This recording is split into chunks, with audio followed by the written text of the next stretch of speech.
Well, thank you all for being here today. And my thanks to the Arkansas Pioneers for asking me to tell you about the Conway family and my ancestors. The stars of this program and true Arkansas Pioneers are Henry Wharton Conway, James Surveyor Conway, John Rector Conway, William Conway B., and Elias Nelson Conway, 5 of the sons of Thomas and Ann Rector Conway, and Mary Jane Bradley Conway, who was married to James Surveyor Conway. A 6th son, Frederick Rector Conway, never lived in Arkansas, but he was a respected and revered judge in Missouri. And the 7th son, Thomas Conway, died at 24 years of age in Randolph County, Missouri. They had 7 sons and 3 daughters. This is Thomas and Ann Conway that I'm going to tell you a little bit about. I've been many things in my lifetime: a tomboy, a cheerleader, a college student, a bookkeeper, a mother, an interior designer, a singer, an artist, a volunteer. And being a mother of 4 was the most exciting and certainly educational of all. Let's see if I can figure out how to work this thing now. But there are my 4 children in 1985, and 2 of them are right here. I hope they'll stand. This is my daughter, Carolynn Hardcastle, and my son, Clay Cruz. Thank you.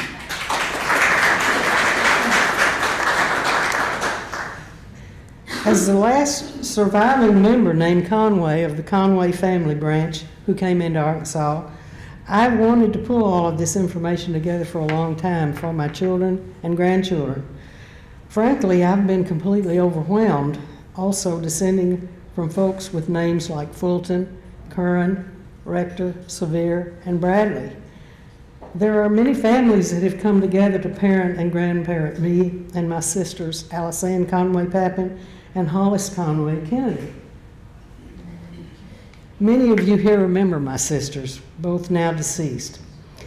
It's hard to single out one family, as our ancestors' names are sprinkled all over the state of Arkansas, and I'm humbled to be the one to tell you about them. The Arkansas Pioneers have given me focus on how to do that, and so I give you one family, the Conway family. With your forbearance, when coming to a juncture with one of these other families, I'll make a note of it. The story of the Conway family is the story of our country. Their arrival and movement through history reflect most of the events that have occurred and formed this country into the early 1900s, and try to see this information in that context. All of us here, unless descended from American Indians, are descended from pioneers, as our country was populated by pioneers and migrants. Have you ever wondered why you live in this place rather than someplace else in the world? Who are the people who preceded you and me, and thereby are responsible for us being put out in this place? Surveyors are the people who charted this new country, and your Conway, Arkansas pioneers were surveyors, and they later developed other skills for which they are remembered. I didn't know them, of course, but this I do know: they were pretty tough cookies to have managed to even stay alive, thereby allowing us to be here. When I drive through this lovely, now this is what a surveyor's clothes look like. Excuse me, I'm out of my pictures are in the wrong order here, but this is the kind of clothes that they wore, the surveyors, and that is the compass that they kind of used, that he's got his hand on. This is their measuring tool. It's nothing more than a chain that they measured. How in the world they did it, I don't know. That's the top of the compass that he was holding. It's unthinkable for us to imagine how they did it, but here we are today, the beneficiaries of their and their contemporaries' value, grit, sense of adventure, stick-to-itiveness, and bravery with this lovely place in which to live. Documents I have plenty, but as we don't have time for these today, I give you a pictorial kaleidoscope of some 300 years history through the Conway family in 50 minutes. Wish me luck. How did they get here? Obviously, they didn't just drop out of the sky. Briefly, the earliest records of the Conway family start in England in the days of castles and kings. This is the Conway crest, and this is one of the castles that is in Wales, still standing, one of the castles that was situated all around the island of England by William the Conqueror to protect them from the Vikings or whoever might attempt to invade them. I don't know, as records do not exist that reflected that any of my ancestors actually lived in this castle, but it is called the Conway Castle. The laws of England at that time gave the firstborn male of a family the entire estate, as each generation died, causing the younger males to seek their fortune elsewhere. In 1492, as we all know, Columbus discovered America, opening up all this free land.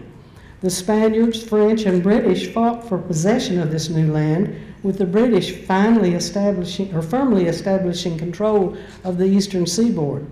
Sometime after that time, there were 4 migrations of Britons to this land who populated this country. First were the Puritans in Massachusetts, second the distressed Cavaliers and the Puritans of Massachusetts, third were the Friends migration to the valley of the Delaware. Fourth and last was the flight from the borderlands of England and Scotland to America's northeast area, ending about 1770. And this fourth wave of migrants, you know, we were all from migrants. They're talking about them a lot these days. Numbering more than 250,000 people were seeking their fortune in search of material betterment. They came in sailing vessels that looked a lot like this. Sometime during that fourth migration, Dennis Conway, who died in 1703, is the first recorded Conway to come to America, landing in Prince William County, a British colony at that time. The name was later changed to Fauquier County, Virginia. His presence is first recorded in 1665 by property records of land that he acquired.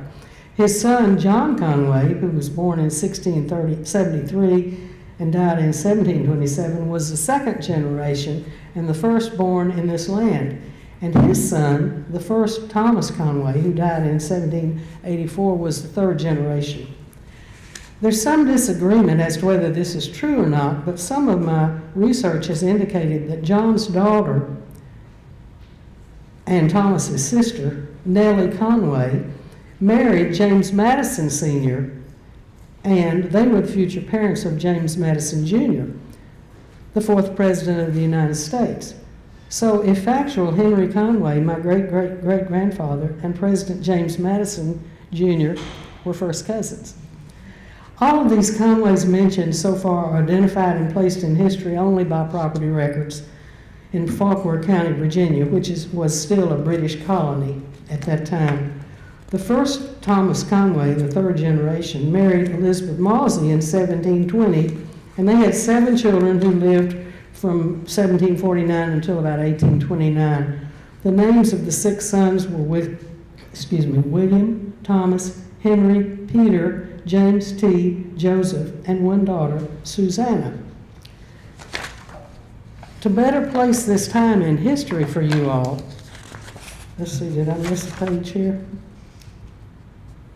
Yeah.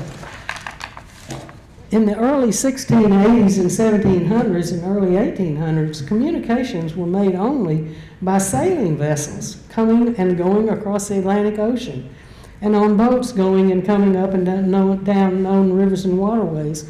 And the Pony Express wasn't even started until about 1870. The Morse code was invented by Samuel Morse, better known at that time as an artist, and other inventors between 1840 and 1870.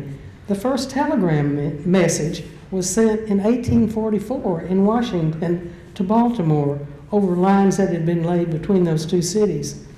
In this age of instant communication, it's nearly impossible for us to imagine how they were able to hear what was going on in the next state or country, much less the world. The first Thomas Conway's son, Henry Conway, 1749 to 1812, was the 4th generation and the first generation about which some information is available. Records in Pennsylvania, Virginia reflect that in 1771, at age 22, he was granted a license to run an ordinary, or an inn, or a tavern. In 1776, at age 27, he was appointed a deputy sheriff, and in 1780, at age 29, a justice of the peace. He was a colonel and a general in the Virginia National Guard and fought in General Washington's Revolutionary Army in the 1770s. He was a member of the Society of the Cincinnati, an organization which Washington formed, still viable today, whose members are descendants of men who fought under Washington. Here are some statues of some of the dress uniforms worn by the Revolutionary War soldiers. Henry married Sarah Hunley on July 25th, 1769, and they had at least 5 children. Elizabeth, Thomas, Nancy are the only 3 that I could find a record of. But this Henry is my great-great-great-grandfather, and his only son, Thomas, is my great-great-grandfather and the father of all these Arkansas pioneers.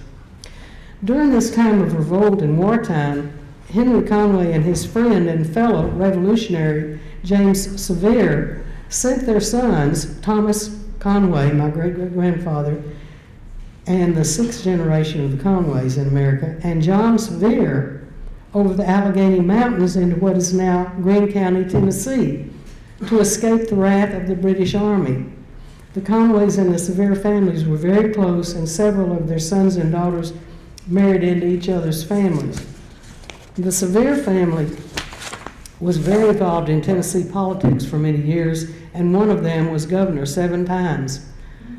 Governor and Colonel Henry Conway later followed them into Greene County, Tennessee, where he died from a bee sting in 1812. This Thomas Conway met his future wife, Ann Rector, in Virginia, and they later married in Tennessee. Thomas, well, let me tell you, this is Ann Rector. She was later nationally recognized by Ripley as being the leading mother of the country, with the most being 5 distinguished sons in the country who became leading citizens. Anne was related to the future Governor Henry Rector, who was Arkansas's 6th governor, whose term was from 1860 to 1862. The town of Conway is named for Thomas and Ann Rector Conway's family, and they are my great-great-grandparents. Thomas Conway and Ann Rector Conway had 10 children in 19 years, 7 sons and 3 daughters, all of whom were born in Greensboro, Tennessee. They were aware of the importance of a good education, and all of their children were educated in the Tennessee schools and tutored as well, and the sons were very good at math. Thomas, a country squire and a friend of Andrew Jackson's, would probably have been content to remain in Tennessee, but Anne, recognizing that her sons needed to learn skills to survive, wrote her brother, Colonel Elias Rector, who was the postmaster of St. Louis, asking if there were any openings in Illinois or Missouri for her husband and sons. Colonel Rector at once advised her to induce her husband to pack his grip and move to St. Louis, Missouri.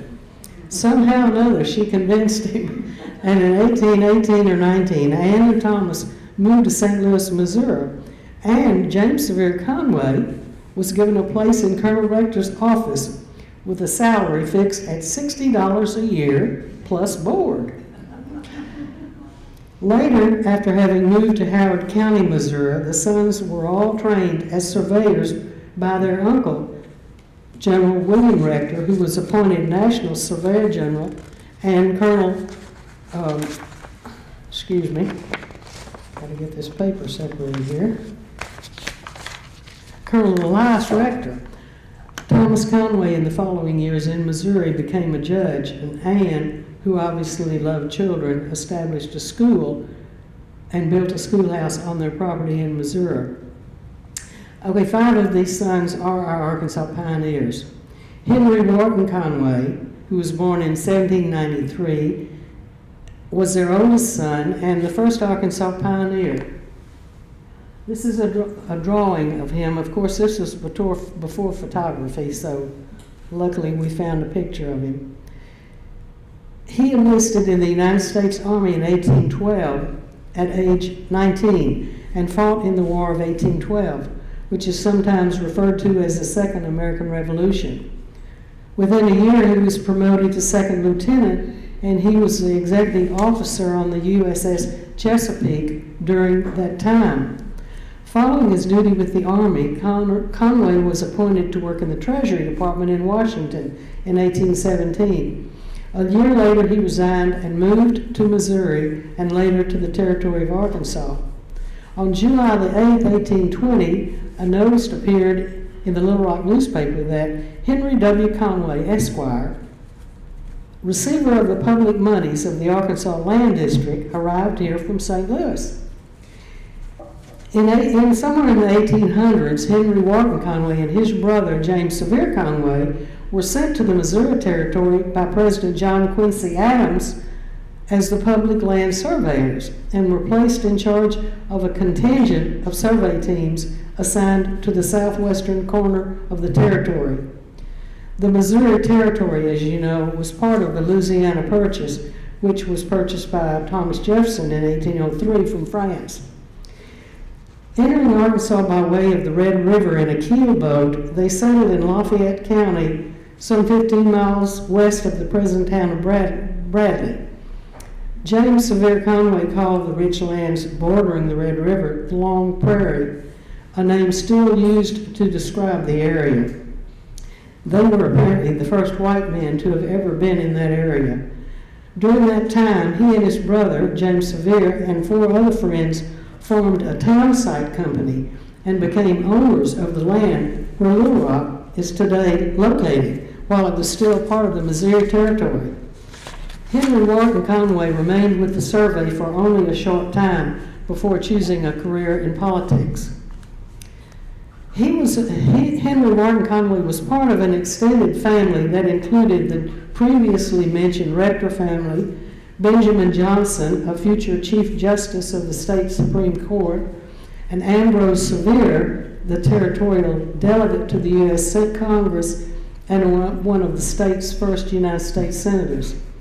This Rector Johnson-Conway Surveyor kinship came to be known as the dynasty, or the family, because of their dominance of Arkansas politics and strong ties with the presidential administration of Andrew Jackson. Henry Wharton served as Arkansas's territorial delegate to the U.S. Congress from 1823 until his death in 1827. During the campaign for his 3rd term as delegate to the National Congress, he and Robert Crittenden got into a dispute. A duel ensued in Arkansas Post. Conway was mortally wounded, dying several days later, November the 9th in 1827, and was buried in near Arkansas Post. It took nearly a column in the Gazette to list his holdings, a 6-room, 2-story frame house in Little Rock, each room 16 by 20, with a fireplace, galleries across upper and lower stories, detached brick kitchen, and a smokehouse on a lot 300 feet long and 140 feet deep overlooking the river. Now, the Arkansas County of Conway is named for him, Henry Wharton Conway.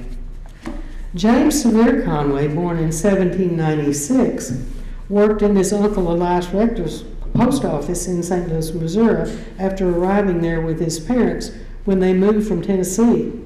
He and his brother, Henry Wharton Conway, were sent to Arkansas in the 1800s by John Quincy Adams, as I mentioned above, in a surveying party, and they and 4 other friends formed a town site and became owners of the land, which I've already told you all. Excuse me, I'll move on. After the formation of the Arkansas Territory in 1832, he was appointed Surveyor General, and on the accession of Andrew Jackson to the presidency, he was reappointed to the same position for 4 more years. The western boundary with the Choctaw Nation, established in 1825, and the southern boundary with Louisiana in 1831 are 2 of the boundaries that he and his crews established. The Western Border Survey took about 3 months and was surveyed 30 years later by another survey crew and found to be not 1 inch off.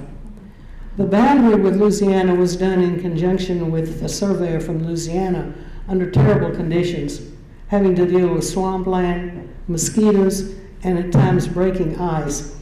And his poor health in later years could probably be attributed to working under those conditions. On December 21st, 1926, he married Mary Jane Bradley Conway, who was also an Arkansas pioneer. She was born in 1809, and her father died before she was born. Following the War of 1812, at age 8 and around 1817, she moved with her mother. I think I need to get the pictures moving. There's James Surveyor, the first governor. This is Mary Jane Bradley, the first lady. And I'm speaking of her now. She moved at age 8 from Tennessee to the Long Prairie by way of a flatboat caravan. To get there, following the advice of Horace Greeley, who told them, "Go west, young man," they went into uncharted, unsurveyed territories of the newly purchased Louisiana Purchase. To get to Arkansas from Tennessee on a flatboat caravan, they had to go down the Ohio River to the Mississippi, down the Mississippi to its juncture with the Arkansas River, up the Arkansas River, up to the Red River, to a part of the area purchased from France in 1803, the Louisiana Territory. And I can't even imagine what that trip must have been like. Later, as a young lady in Arkansas, she met James Surveyor Conway, a young surveyor, and they were married in 1826. 11 years later, she became the First Lady of Arkansas, and she later became my great-grandmother. Mary Jane Bradley's grandfather over there in Tennessee was an early an American sniper in the French and Indian War before the United States founding. The couple had 10 children, 5 of whom died in infancy or early childhood. With his income as a surveyor, he was able to purchase land along the Red River. As you know, the treasury of the state was not very big, or the territory, and so they paid people with land at that time rather than money, and that's how he was able to acquire the land that he did. He acquired this land, which is 15 miles west of present-day Bradley in the Long Prairie area, and in the mid-1830s, he owned more than 2,000 acres of land and built a home there. I remember my father, Claiborne Watkins Conway, telling me that his grandfather, James Surveyor, had found in surveying around the entire state that the Red River property was the richest soil in the state, and that's why he chose that property for his plantation. He subsequently built a larger house close to his original house and called it Walnut Hill in Lafayette County. He also built a summer cottage at Magnet Cove in Hot Springs County and built the first bathhouse in Hot Springs in Garland County with his cousin Sam Rayburn. Mr. Rayburn was the proprietor of the bathhouse. Mr. Rayburn's son, also named Sam Rayburn, later became head of Lord & Taylor and a member of the Federal Reserve Board. My daddy also told me as a child that as a surveyor while in Hot Springs County, James Surveyor's compass went absolutely crazy in the Magnet Cove, and he discovered an area where he thought that it was from volcanic conditions, but later geologists realized that as the name implies, there's a large amount of magnetic iron ore in this area, and the surrounding area is at the tertiary age. So for rock lovers, this is obviously a whole nother entire program. Well, his love of farming was evident, as the plantation grounds not only included cotton and corn, but apple and pear orchards, and he even provided his family with cranberries. Following the death of his brother, Henry Wharton Conway, in 1827, James Surveyor, the second son, assumed the political leadership of the Conway family. His first attempt in 1828 to represent Lafayette and Union counties in the territorial legislature failed, but he was successful in 1831. In 1832, he was appointed Surveyor General of the Territory of Arkansas and was serving as such when he was elected governor. He served in the Territorial Constitutional Convention called to come up with a constitution necessary to apply for membership in the United States. Arkansas was approved and came into the United States as slave state with Michigan, which came in as a free state in 1836. In 1836, he accepted the Democratic Party's nomination to run for governor of the new state of Arkansas, which at the time had a population of 52,000 people, 52,240. This is refreshing. He refused to campaign, saying he was too busy as a surveyor. But he did send out a circular stating his positions on things. He won by 61% of the vote over two candidates. And this is a portrait, well, I've already shown you him. Let's see. Okay, he belonged to the Methodist Church and was a Mason. And we've got a little surprise for you here. Could you tell her to bring the... He was presented as the governor with this presentation rifle, possibly from the Masons. There's really no documentation of that, but this has got a Masonic emblem on it. Is she coming? Okay. This is the assistant curator from the Historic Arkansas Museum, Hetty, and this gun collection is in the Historic Arkansas Museum's collection, and they're kind enough to let me display it for you all today. It is a thing of beauty. It has got 24 little stars around the barrel that represent all of the states that were in the Union at the time Arkansas came in. And there's a larger star representing the 25th state, which we are.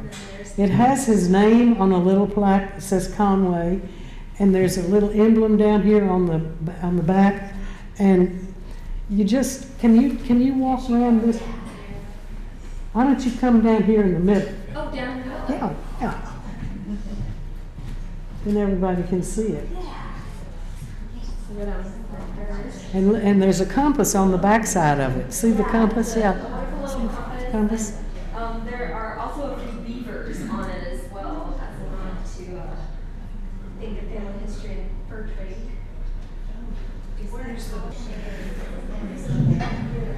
It's on display over at the Historic Arkansas Museum. So if you all want to go and see it, but you really can't see it as well in the case as you can out like this. So I'm so appreciative of them bringing it over for you all to get to see it. Yeah.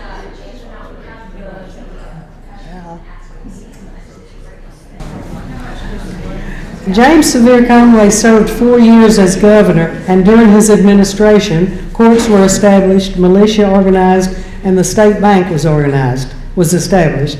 He tried to establish schools through the legislature, but was not successful in that.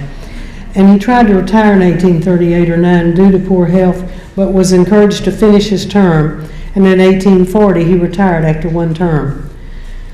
The population had increased to 97,574 in those 4 years. He retired to his plantation at Walnut Hill in southwest Arkansas in Lafayette County, where he continued to farm, raising cotton and corn, and continued to remain interested in local politics. Due to his interest in education, he established the Lafayette Academy when retired, close to his home. His many years of surveying in good and bad, hot and cold weather had taken a toll on his health, and he died of pneumonia in 1855. Mary Jane Bradley Conway continued to live in their home at Walnut Hill with children still at home to raise and care for. Their home burned at some later date, and all of their possessions burned up, with several exceptions. In this cabinet to my left, you will see the Conway china, labeled as Paris china, including a soup tureen and a coffee pot. And there's more upstairs, which was given to the old State House Museum last year to represent Mary Jane Bradley Conway, our first Arkansas First Lady, in the First Ladies collection. She lived with her daughter in her later years, dying in 1878. This slide is of silver goblets given to Governor James Surveyor Conway by the legislature upon his retirement, as well as a pair of his gold-rimmed glasses. These items are part of the Arkansas History Commission's collection of historic items. Frederick Rector Conway, the Surveyor General of Missouri, was the third son. He was born in 1799 and died in 1874. Though never an Arkansas pioneer, he was an outstanding citizen of Missouri, a judge, and highly regarded by all. He had 10 children, and I have cousins descending from him in Florida and California, from whom I've been in contact while accumulating material for this program. John Rector Conway, M.D., born in 1802, was the fourth son, and he was the third Arkansas pioneer. He was also a surveyor, who later graduated from med school in Bardstown, Kentucky. He received a commission as surgeon in the U.S. Army and served at Rock Island, Illinois for 8 years during the 1830s. He married Mary Elizabeth Thurston of Kentucky, and during those years, several children were born. After Dr. Conway resigned from the Army, he removed to Little Rock, and in the Arkansas Gazette in issue of March 22nd, 1836, an ad appeared that he tendered his professional services to his friends and former patrons and to the citizens generally. He subsequently was engaged in the survey of the boundary between Mexico and the United States from the south of the Sabine River north. When the California gold rush hit America, adventuresome souls from all over could not reach California fast enough. Some creative entrepreneurs called the Fort Smith and California Immigrating Company began to promote reopening a trace that led from Fort Smith, Arkansas, across Indian Territory in Oklahoma now, to Santa Fe. Dr. John Conway was one of the first to sign up. He reasoned that his skills as a surveyor and as a physician would be very valuable in California with all the activities associated with the gold rush. He and his wife and 10 children, on April 11, 1841, left Arkansas from Fort Smith in a caravan. Thousands gathered in preparation for the trip west. Each family transported 2 years' worth of supplies. The Conway family included Dr. John, his wife, 1 servant, and 10 children. The wagon train consisted of 75 wagons and 500 oxen and as many horses and mules. Dr. Conway had procured an old funeral hearse and had it converted into seating for his family. The wagon train's length stretched more than 3 miles along the road, accompanied by the U.S. Army soldiers headed for California to the gold rush. There's a book called Marcy and the Gold Seekers by Grant Foreman, and it's the journal of a Captain R.B. Marcy with an account of that trip to the gold rush over the southern route, if more information is desired. I don't have time to develop much of that information, interesting as it is, but briefly, Dr. John and his wife provided their oldest daughter, Mary, with a fine black horse to ride on the trip, as the hearse and the covered wagons were so full. She was such a lovely young lady, all the soldiers fell in love with her, and she became engaged to one. The military contingent became so enamored of her, they named a small mountain this is a picture of a portrait of Dr. John Conway.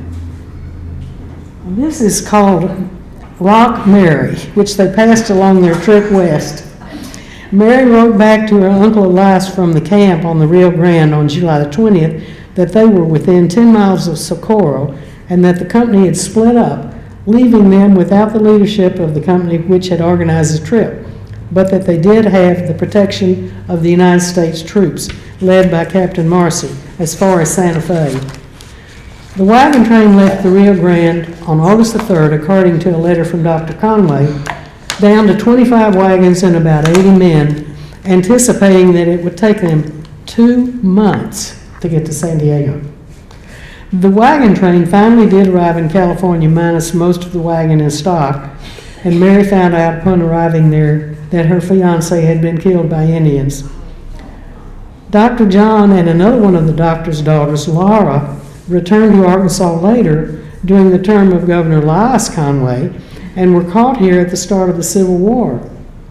He enlisted in the Confederate Army as a surgeon and stayed until the war was over, then returning to California, where he practiced medicine and surveying until his death in 1868. Laura, while in Arkansas, acted as the hostess for her bachelor uncle, Elias Conway. during his terms as governor, and was married while in Arkansas in the governor's mansion to a Mr. Tucker. William Conway, B., married Laura Ann Harrison in, well, I've forgotten what date, I think in December 1824. He was the fifth son and the fourth Arkansas pioneer. They had no children. His name appeared in an 1830 census in Bardstown, Kentucky, which was probably when he was in college and law school there. In the Arkansas Gazette Law Notice, in September 1836, an article appeared, William Conway, B., attorney at law, having located himself in Little Rock, tenders his professional services to the public. He will practice in all the courts held in Little Rock and the circuit courts of the adjoining counties. He can be found at the auditor's office. He was elected judge of the Third Circuit in 1844, and in 1846 was elected Associate Justice of the Supreme Court in Arkansas. He died at the age 47 in 1852 after a long illness at the home of his uncle, Governor Conway. Thomas Conway, the sixth son, died in Randolph County at age 24. At age 24. Elias Nelson Conway, that's William, the Supreme Court Justice. Doesn't he look like an old frontiersman? I don't know who cut his hair, but sure is charming. Okay, and this is Elias Conway. He was the fifth Arkansas pioneer. He was the seventh and the last son. He was born in Greenville, Tennessee, as they all were, when his mother was 42 years old. He arrived in the state in 1833 and immediately entered into a large contract to survey public lands in the northwest part of the territory, which occupied about 18 months of his time. He was appointed auditor of the territory and of the state when Arkansas became a state, and held that position for 14 years. Early in his surveying days, while surveying in the White River area, a terrible storm moved into the survey site and he had to run for his life, losing all of his surveying equipment. Years later, when Elias became governor, an old black farmer was plowing land in the White River area and found his surveying plumb bob in the field. All of the residents of the area remembered the incident, and the old black man said, "I found Governor Conway's plumb bob." The old man didn't feel like he, a black man, could go into the governor's office to return it, and so he took it to a white neighbor and asked him to return it to Governor Conway. When the white man arrived at the Capitol to return it, and Governor Conway heard the story, he told the white man to take it back to the man who had found it and ask him to return it. The old black man took it to the Capitol and was graciously received by Governor Conway and treated with respect.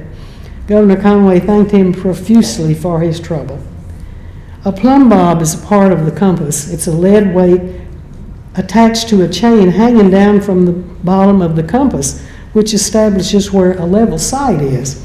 Its name comes from the same root word as plummet, which, as you all know, means to fall or drop sharply. The donation laws of the state and the homestead laws of the United States originated with Governor Elias Conway. He created these laws to deal with a situation that had arisen from the state's practice of paying settlers with land, settlers who had served in the Army or performed other jobs for the state. The young state of Arkansas didn't have much in its treasury, but did have much land, and many of the recipients of the land, paid in that way, never lived on the property. They moved on, forgot about the land, and did not pay the taxes on the land. The taxes owed on the land added up to being more than the value of the land. The state ended up with tremendous amounts of land with no one on it. Conway created both of those laws, the homestead law, which made public lands available to settlers to be used as farms, and the donation law, an act or instance of presenting a gift or contribution as to a fund to solve the problems. Andrew Johnson, who later became president, introduced the Homestead Bill in National Congress, presenting it as his idea, and stole Governor Conway's thunder. He was nominated for governor in 1844 by the Democratic Convention, but declined the nomination. In 1852 and 56, he was nominated by the Democratic Convention and elected governor, and served in that capacity for 8 years, a longer period than any other governor until Governor and President Clinton's terms. He was tendered the nomination by the Democrats again in 1874, but since his last term expired in 1860, he excluded himself from politics entirely. Of course, you know in that interim, the late unpleasantness occurred. Under his administration, the railway system of the state had its origin and was promoted by him. He practiced rigid economy in the administration of the government, and when his tenure ended, the Treasury had $420,000 surplus. This is a bust of Governor Conway that is part of the collection of the Arkansas History Commission, currently on display there. Governor Elias Conway never married, remaining a bachelor all of his life. Family lore has it that he was in love with Sophie Fulton, the daughter of William Savin Fulton, Arkansas's last territorial governor and one of Arkansas's first senators. But that Sophia turned him down and married James Moore Curran. Sophie and James Moore Curran had 2 or 3 children. The second or third child was born after Curran's death from pneumonia. Her name was Alice Jamora Curran, and she grew up and married Frederick Elias Conway, the adult only surviving son of James Surveyor Conway, my great-grandfather.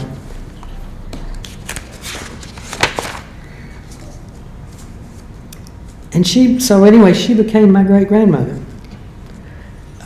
No, she became my grandmother, yes. Elias died in 1892 in one of the little houses in the Historic Arkansas Museum's collection of early territorial homes, falling into his fireplace. He was very elderly and lived alone, and they found his body later. Thus, William Savin Fulton, the last territorial governor and one of the first 2 senators of Arkansas, when Arkansas joined the Union, is my great-great-grandfather, and obviously another pioneer. 3 daughters were born to Thomas and Ann Conway, Elizabeth, Mary Ann, and Sarah Hunley, but none of them, as far as I can find out, ever lived in Arkansas.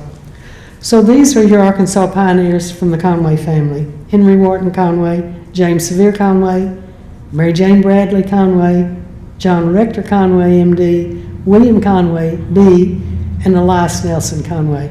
William Conway, when he lived in Kentucky, there was another William Conway, and they got mixed up. They got each other's mail, so he just added that B to his name, and we don't know whether it stood for barrister or what it might have stood for, but anyway, that was his addition. I hope you've enjoyed meeting all of my ancestors. Thank you.